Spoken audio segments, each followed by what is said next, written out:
Yogyakarta adalah salah satu kota yang paling diminati oleh semua kalangan.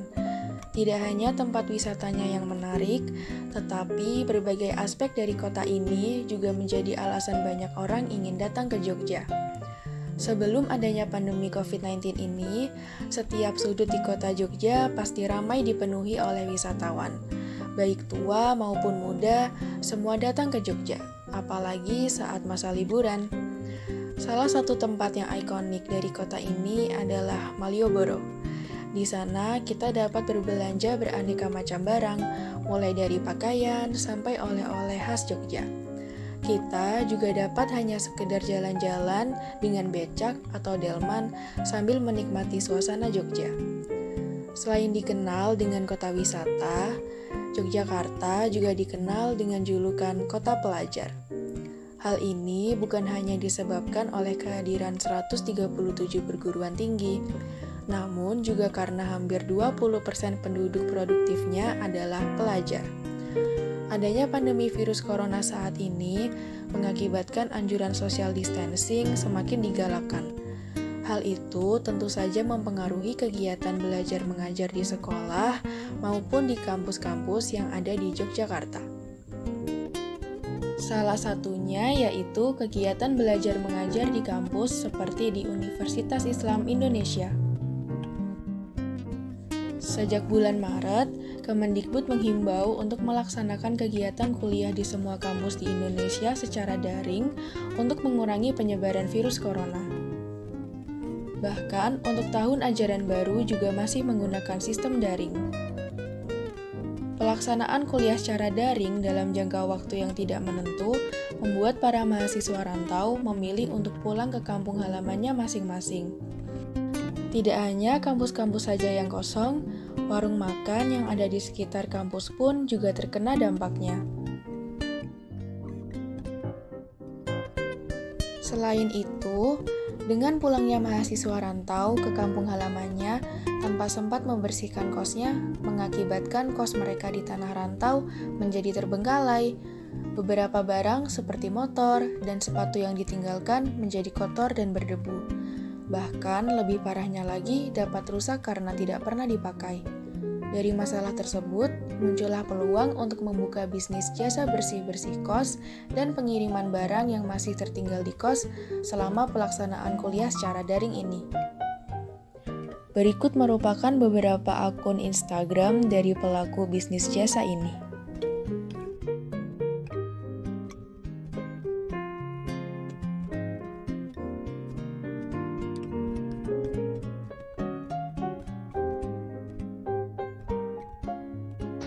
Assalamualaikum warahmatullahi wabarakatuh. Perkenalkan, kami dari unit 164.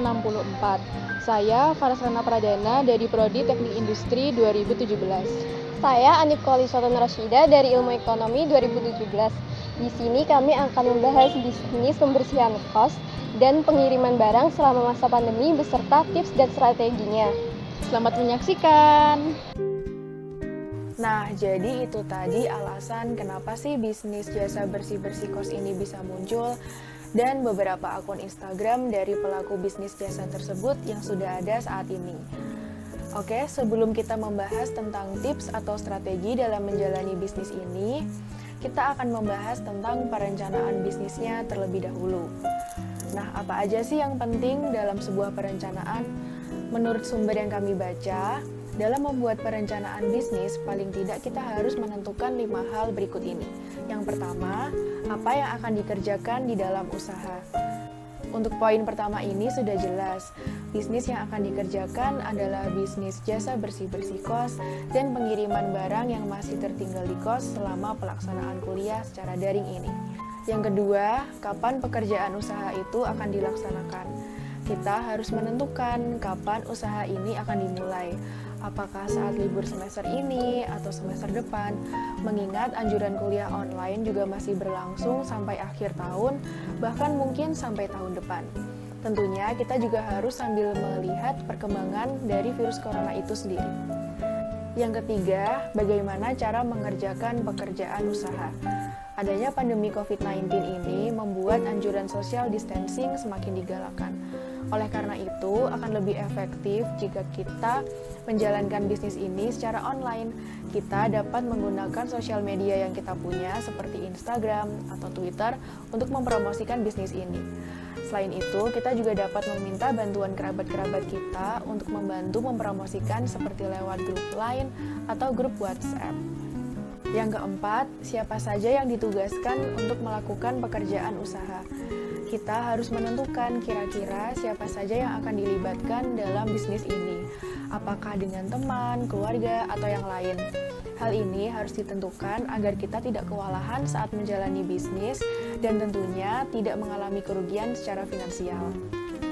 Yang kelima, di mana pekerjaan usaha akan dilaksanakan dan mengapa harus dikerjakan.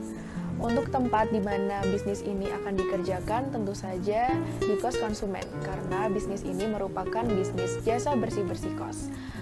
Untuk alasan mengapa bisnis ini harus dikerjakan, selain dapat menambah pemasukan secara finansial, dengan melakukan bisnis ini kita juga dapat membantu teman-teman kita yang sudah pulang ke kampung halamannya masing-masing untuk dapat menyelamatkan barang-barang mereka yang tertinggal di kos sebelum rusak ataupun berjamur.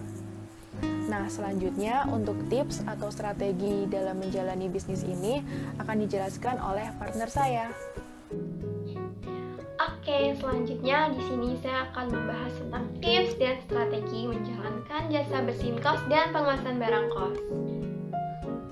Untuk strategi yang pertama yaitu mempersiapkan perlengkapan yang dibutuhkan. Jadi sebelum kita memulai bisnis ini, kita itu harus mencatat daftar-daftar barang apa aja sih yang kita butuhkan untuk memulai bisnis ini. Untuk strategi yang kedua, yaitu menetapkan jasa layanan.